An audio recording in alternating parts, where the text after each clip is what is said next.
Hi, folks. Welcome to the Prepared Homestead. This is Travis. Thank you all for stopping by to watch. You ever ask yourself, I'm sure most of you have, probably frequently too, how in the world are we going to fix this? Where's the solution? Let me give a little caveat. Where's the solution that's not violent? There we go. That's probably the better question, because I'm sure many of you will say lock and load time, and I'm not disagreeing with you at all. I'm not disagreeing with you at all. That maybe that's the time. Maybe we're there. Maybe we were there a long time ago. I mean, our founders were pretty clear that they felt the only way to keep this nation on track is a revolution every generation or two. And it's been a long time since we've really had one. So I don't know. That's always a possibility, but we don't want to go there, right? We don't want to go there. We know most of us understand the long term, the real consequences of it. Even if we won, we understand the consequences. So is there another solution? Is there a way to fix this? And I know that many of you try. Many of you would consider yourselves an amateur political activist, you know. Maybe you're involved in some grassroots organization. Maybe you're out there trying to change things. There's my wife and many other people today are in our state capitol trying to change things, trying to improve things. And I don't disagree with that. The only reason, some of you are probably asking, why aren't you there?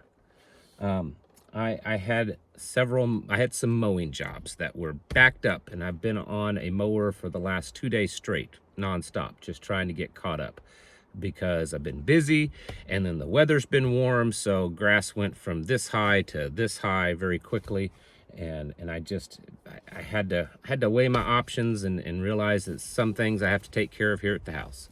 So that's what I've been doing. But anyways, there's nothing wrong with that. I'm not saying that you shouldn't. I'm not trying to discourage you, but is there really a political fix to all of this? There may be a political fix to small things, little bit here and there, you know, maybe some kind of, you know, tax thing that's trying to get passed in your area, or, you know, who's going to be your county commissioner, or maybe your sheriff or something like that.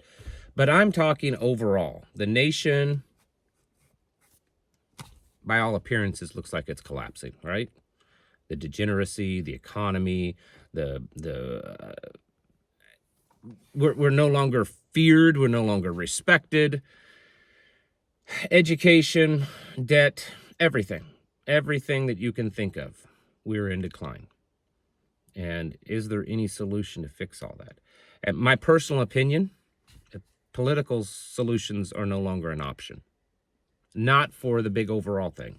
I don't see any possible way, personally, that the bigger picture is going to get fixed through political means, through legal means in that sense. I mean, I may be wrong, but that's just my opinion. My belief, and I could be wrong on this one too. I've been known to be wrong once or twice in my lifetime. That's a joke. Don't take it too serious. There's someone right now that's tapping away on their keyboard or their keypad and to say something. It's a joke, okay?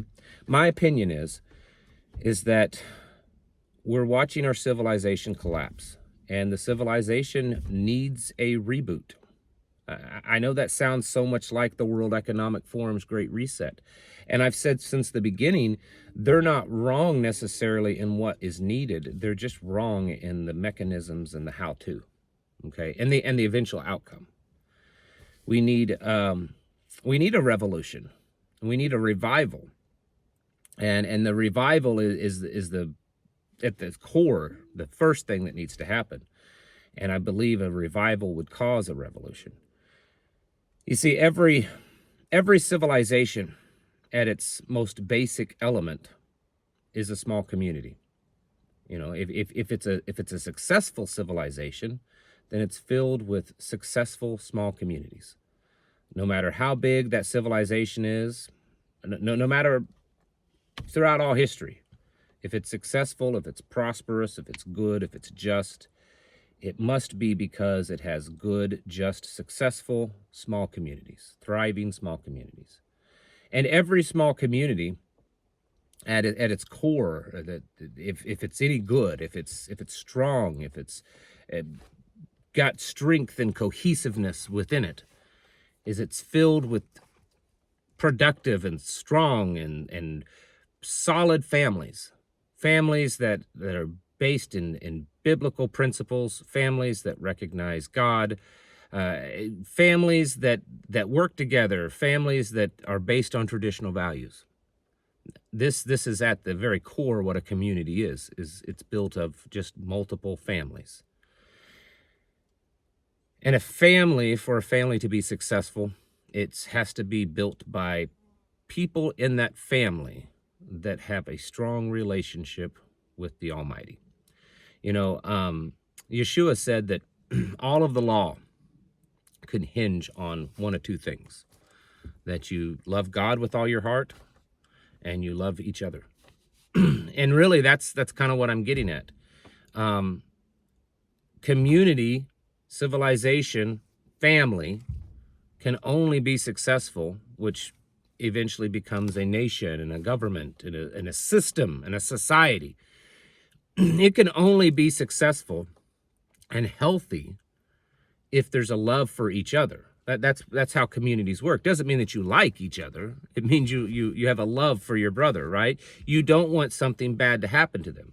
If someone is poor and they've lost their job, or there's a widow, or they're disabled, or there's just a general need in your community, people pull together, help each other repair a roof or put out a garden, or come together when there's a storm, or whatever the need is. That's what a community is, and that's that brotherly love.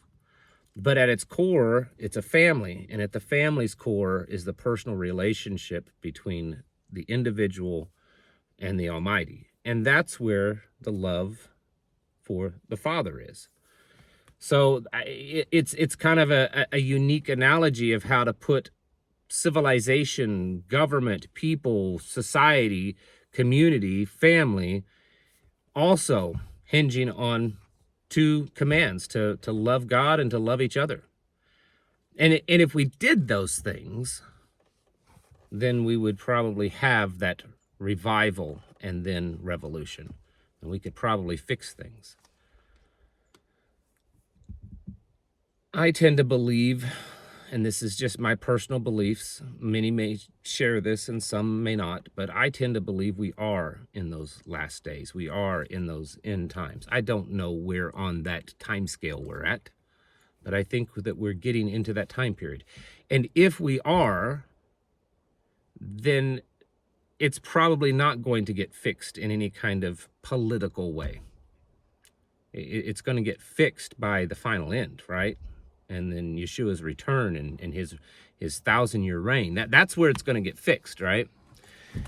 And so my hopes, I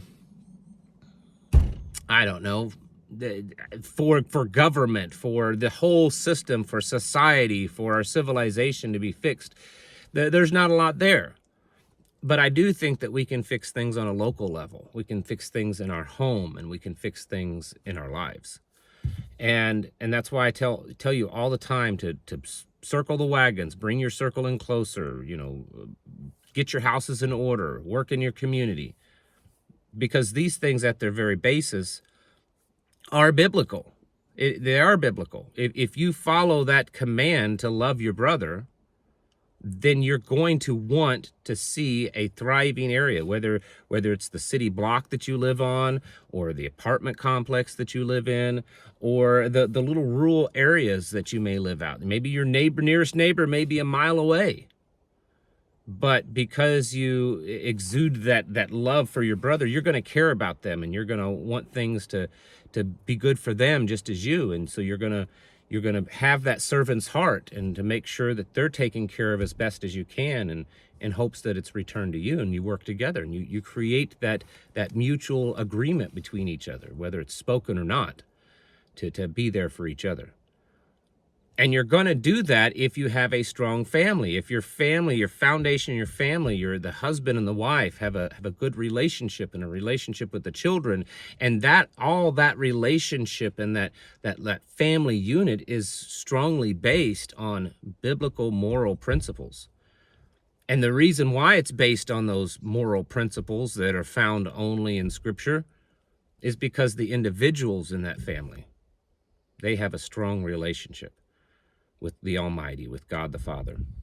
And so the fix that needs to happen is a personal relationship, is fixing our spiritual walk with the Father, and fixing our families and fixing our communities. And just maybe if we do that, we can hold things off for a while and have a better civilization. And if not, at least we're ready to endure to the end, which also is scriptural. So I don't believe that there's a political solution. And that's not to discourage anyone. And I honestly don't think that a violent one is the solution either. It's an option, but I don't know that it's a solution. Because if the people's heart aren't in the right place, if their faith, their walk with the Father is not in the right place, then the revolution is pointless. If we go back and we look at the founding fathers and the revolution there, and I understand that not every one of the founding fathers were very religious, but most of the people in America were. And they had strong families. Everything else was going pretty good for them. And that's why they were able to pull together and to stand against tyranny. Right now in America, we don't have that. I mean, there's definitely godly families, but not a lot of them, I don't think, or at least not a cohesiveness in that. There are a few good communities left in this country, but not as many as you would hope to be. Families there's still some strong families, but man, more and more they're breaking apart, and they're falling into the temptation of Satan.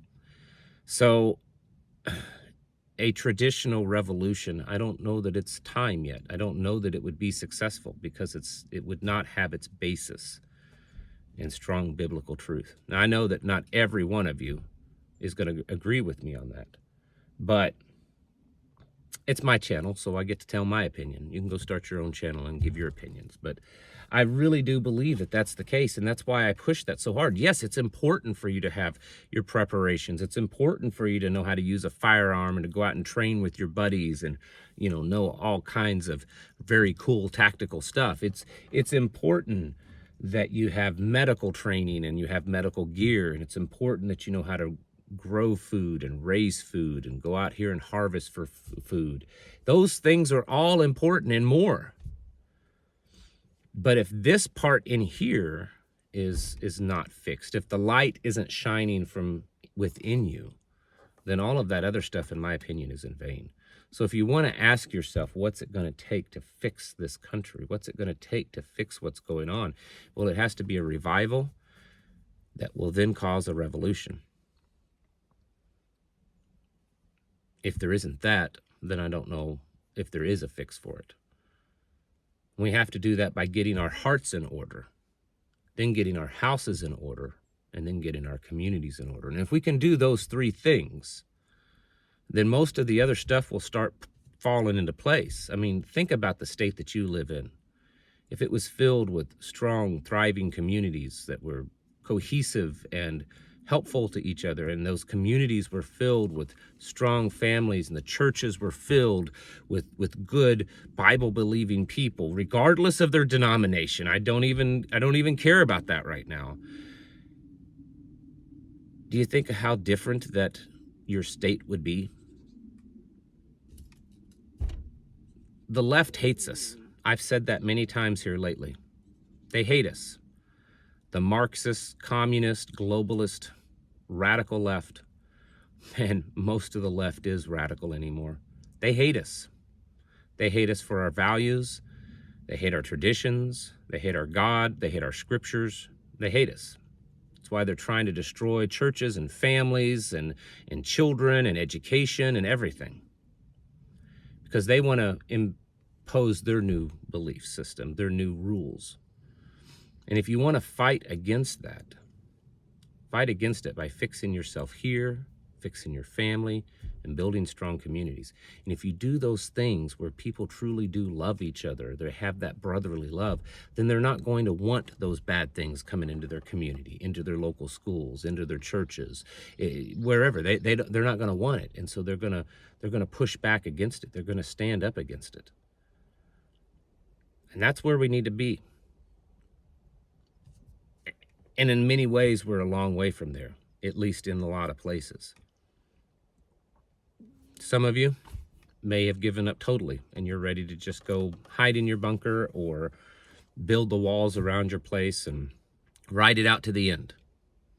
If that's the case, I don't know what to tell you.